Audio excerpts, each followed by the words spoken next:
शीर्षक अकेले हाथी की यात्रा। हरे भरे जंगल के बीचों बीच जॉन नाम का एक हाथी रहता था। जॉन एक सौम्य विशालकाय व्यक्ति था, जिसका हृदय उसके आकार जितना ही बड़ा था।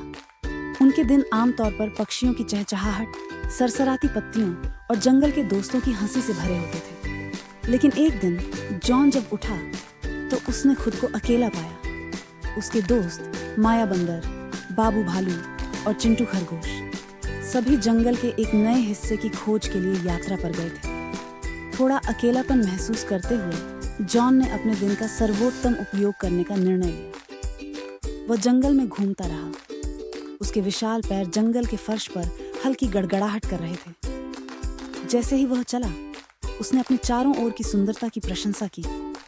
जीवंत फूल, ऊंचे पेड़ और जंगल से बहती चमचमाती धारा के किनारे चलते समय जॉन ने मदद के लिए एक हल्की सी चीख सुनी। उत्सुक और चिंतित होकर उसने आवाज का पीछा किया और जल्द ही टूटे हुए पंख वाला एक छोटा पक्षी पाया। छोटे जीव ने चौड़ी भयभीत आंखों से जॉन की ओर देखा।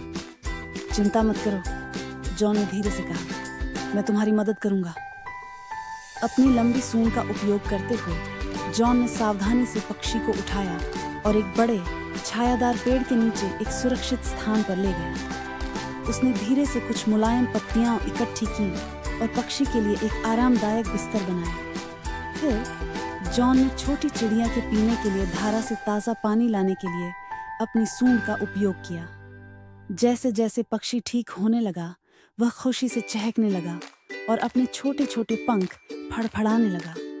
ज्यादा देर नहीं हुई जब जंगल के अन्य जानवरों को हलचल नजर आने लगी। माया, बाबू और चिंटू जो खोजबीन कर रहे थे, ने खबर सुनी और जॉन को खोजने के लिए वापस दौड़ पड़े। जब वे पहुंचे तो जॉन को घायल पक्षी की देखभाल करते हुए देखकर वे बहुत प्रभावित हुए। वे सभी मदद के लिए आगे आए, पक्षी के बिस्तर के लिए और अधिक पत्तियां इकट्ठी की और अपने दोस्त को खुश करने के लिए फल और मेवे लाए। जैसे जैसे दिन बीतते गए, पक्षी का पंख ठीक हो गया और वह जल्द ही फिर से उड़ने में सक्षम हो गया।